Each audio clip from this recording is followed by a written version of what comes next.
Hello, friends, and welcome to another lesson about the interdependencies of our world. The things that we people do for each other, the things that we make for each other, and how we sort of rely on each other to make things happen. And we talked about how that piece of toast gets to you in the morning, that simple slice of bread, and all the many people it has to go through, from the sun through the farmer and on to your plate in the morning. And maybe you even caught that cool lesson about, well, how many people it might take to make it possible for you to watch this video right now.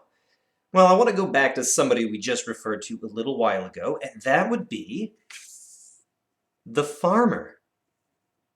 I want you to think about the farmer. And maybe you've been to a farm before, or maybe you know a farmer, or maybe you even are a farmer. But what kinds of things does a farmer produce? What kinds of things does a farmer make? Well, with a farmer, a lot of things come down to growing and even raising. So let's think about animals, like cows. And cows we can use for meat. Farmers can produce meat. But cows produce other things too, like dairy products, for milk and cheese. But also cows aren't the only useful animal to have on a farm, and maybe some of you even have some chickens. Chickens can be used for meat, yes, and eggs, that's right. But there are other animals as well that can produce other things, maybe not even food. What about sheep?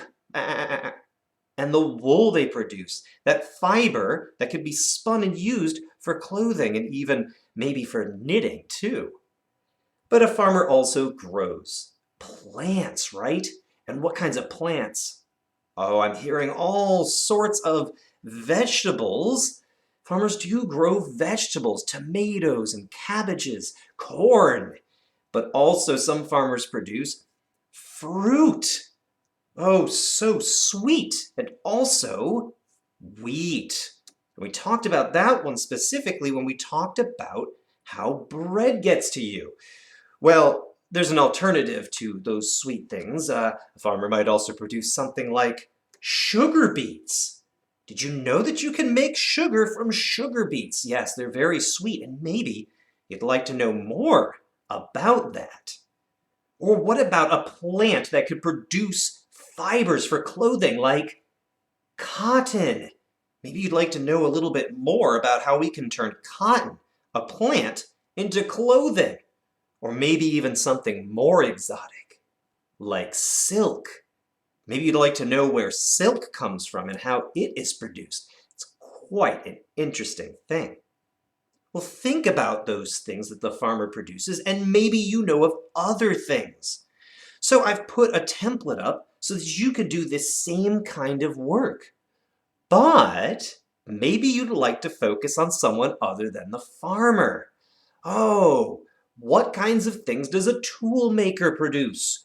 What kinds of things does a teacher produce? Or even what kinds of things does a student produce? I can't wait to see what you do with this. And then maybe you'd like to check out some more of these interdependencies.